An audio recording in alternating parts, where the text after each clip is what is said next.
everyone, Mr.CanKnotNot here, and I'm back with another episode of Gamer Strategies. That's right, today we're talking about Friday Night Funkin' and the fan games, and how you can improve your gameplay.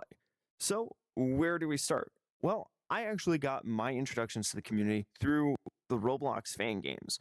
And that was mainly because I was having a hard time figuring out exactly how to download the game and didn't know where to look, so I went with probably one of the safest and easiest alternatives.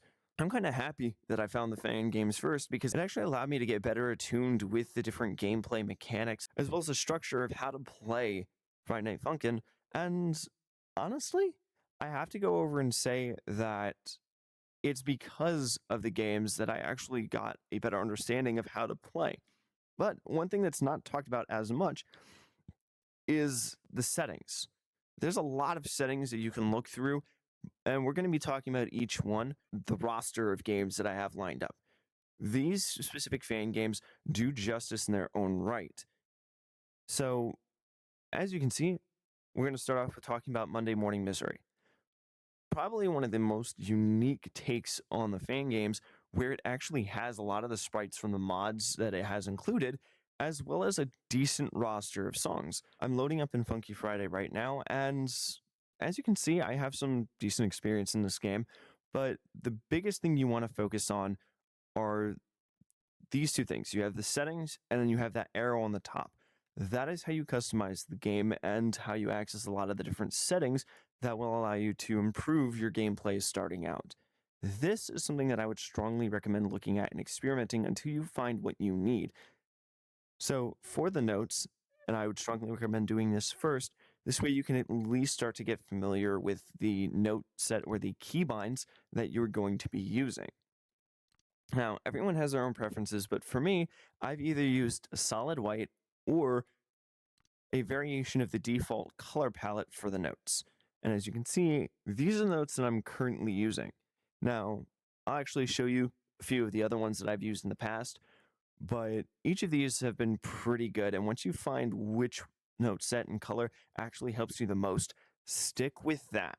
Because in some cases, memorizing that specific colors are associated with specific directions might help some people, and in other cases might be a little bit detrimental. So at least get familiar with the concept of the game. Now, with the notes done, we're going to move to settings. The settings button is right here, right next to the arrow key. And honestly, we're going to go through this one at a time. So you see right here, there's a few toggles I'm going to do. So you have middle scroll. This will take, and instead of having it split on the two halves of the screen, we'll actually have it in the center as it says. This is actually going to help cut down on a lot of different distractions. And again, where this isn't something you'll get in the base game of FNF, or even a lot of the mods, this is still something that you can use to at least get more comfortable with how to play the game. Another option that I strongly recommend, especially starting out, is ghost clicks. When you go over and you're starting out, you are going to have a lot of times where you're going to panic when it comes to rushes, and you're going to press a bunch of buttons.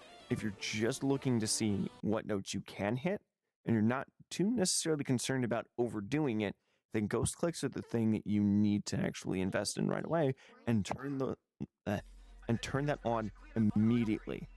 Because you're not necessarily going to worry about misses, and you'll see that your performance will get better over time, but you're not necessarily worrying about, oh, I have to do this, I have to do that. Now, fair bit of warning. With ghost clicks, you actually will get into the mentality of spamming, and where spamming could help in a lot of different segments, and there are spam segments in some songs, this isn't the entirety of the game. And when you get into an environment where ghost clicks are not an option, you actually are going to be putting yourself at a bit of a detriment because of that.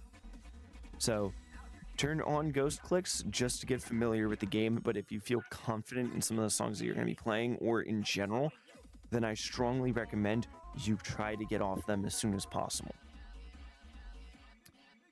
Now, this is great and all. I mean, we've centered the notes on screen, we've made our notes more visible, and we've also made it so that it's not necessarily as stressful to get into because you don't got to worry about spam clicking. So what about further stopping those distractions? maybe bringing more contrast between the foreground and the background, allowing you to better see your notes. Well, that would be background opacity. Now, each game might have a different setting name for this, but pretty much it takes your path and puts a giant carpet behind it. That way you can see everything that's going on. I would recommend at least having some form of contrast there, because if you have a bunch of black notes and you turn that on, I don't think you're going to be able to see what you're doing. So with the settings explained, what about actually playing the game? Well, there are a bunch of different songs out there, and looking at the roster as a new player, you might be curious, and you might bite off a little more than you can chew. So, how do you gauge what to play? Well, for a brand new beginner, you can either jump in head first like I did, and understand that maybe I'm going to lose a little more than I'd like to. That's fine.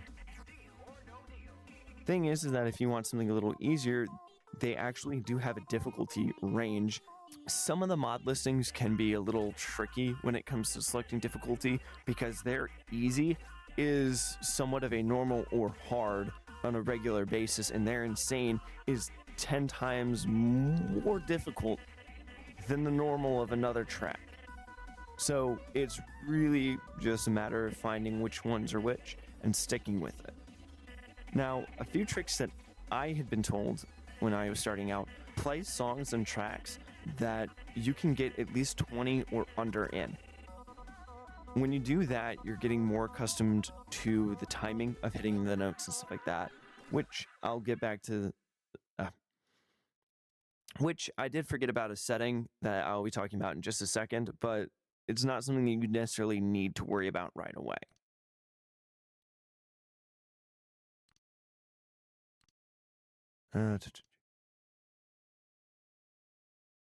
But by doing this, you're actually going over and setting up a precedent for how to interact with this space. You're figuring out what the timing is that you need to hit the notes accurately and be able to deal with specific mechanics and principles that are very common within the FNF games. 3, 2, 1. Now, another tip that I actually have is definitely feel free to verse other people. Now, it might be fine to have a bot that you play against, but the thing is that you wouldn't necessarily know where your skill set is unless you actually test against other players, which is the greatest thing about playing in these fan games, is they actually allow you to play the mods against other people, and you can really test your experience to see how well you're doing and how much you're improving. Now, back to what I said before about timing. There are a few settings and options that I had forgotten to talk about initially, but I feel like are still as good, but I wouldn't recommend touching them unless you absolutely needed to touch the settings. These would be the delay as well as the offset of the notes. If you're facing lag, or for whatever reason your inputs are just a little faster than what you would like, you can adjust the settings to compensate for your specific timing. So if you, say, are just a bit faster than the track, you can adjust the note offset to make it maybe a little bit earlier, a little bit later, to help you with that. And if you have lag, then this will definitely help you compensate by putting all the notes in their proper spacing, which honestly for some people might actually make a lot of difference. And if you're a returning player, or you're thinking like, man, I don't get why I keep going over and missing when I select it and it's sitting right at the spot, that might be why. Now, the last point that I want to talk about is the controls. So a lot of people play in what's dubbed as the Minecraft method, where you're using ASWD or the arrow keys to play the game, and it's just those arrow keys or just ASWD, where this inherently is not that wrong. You run the risk of, when you get chords or the multiple notes, when you have the multi-note segments, or as I like to call them, chords, you run the risk of going over missing it because you only have 3 keys that you're using. And you might be asking, well, how do you know this? When you're using the Minecraft setup, you have 3 fingers that you're going to be using. You have one on the left, one on the right, but that third finger is going to be bouncing between your up and down. That can be a huge issue if you get 3 notes at a time and you're not used to that, because you have to bounce between that up and down, or even your left and right, sacrificing one of your fingers to go over and bounce back and forth. And if you're not accustomed to that, it's going to be a pain. Personally, I would recommend using just any form of key set that's on a flat line. For me, I use Z, X, 2, and 3 on the numpad. This is actually going to help out a lot when it comes to setting up precedence and familiarity with PC. On mobile and console, that's a bit of a different story because the keybinds aren't necessarily there. But for console and mobile, if you do get a keyboard, I do strongly recommend using this key setup, or at least similar, whether it be A, S, J, K, or any of the same things on that line principle, just because it's going to help you better associate different connections and allow you to hit the chords as they appear, rather than scrambling to use that third finger to bounce back and forth between different inputs. Now, as far as mods go in the actual game, you need to be on the lookout for different mechanics or different principles, but you'll find that over time that your accuracy will improve, your score will actually get better, and overall, your game will improve. A goal that I've set for myself is overall, I want to have less misses than the bad notes, but I want everything above bad, so okay, good, and sick, to be higher than that of bad. And I want to even be better than okay, but that's actually going to be something that'll be worked on over time.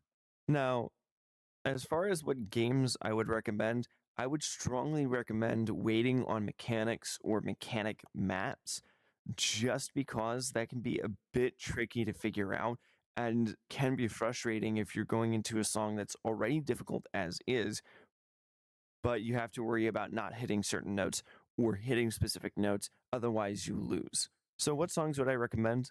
Well, in Rat, there's actually a specific list called charts. These are actually very good introductory songs that actually pick up different pacing over time, or are very focused on specific mechanics, whether it be jacks, runs, spams, or chords. These charts are actually designed to help you improve on specific mechanics. Now, there are a few other videos out there, and I will actually add them to this playlist, that talk about which songs are mod list in specific games are actually really good for learning specific mechanics. One mod set that actually comes to mind is specifically the versus mat or void sides mod, as that actually deals a lot with spams and rushes. And with that being said, I want to thank you all so much for watching. I hope that this video is able to help you. If so, please consider liking and subscribing to go over and show that this helped you out, and to show me that you're interested in this specific genre of video. Till next time, later.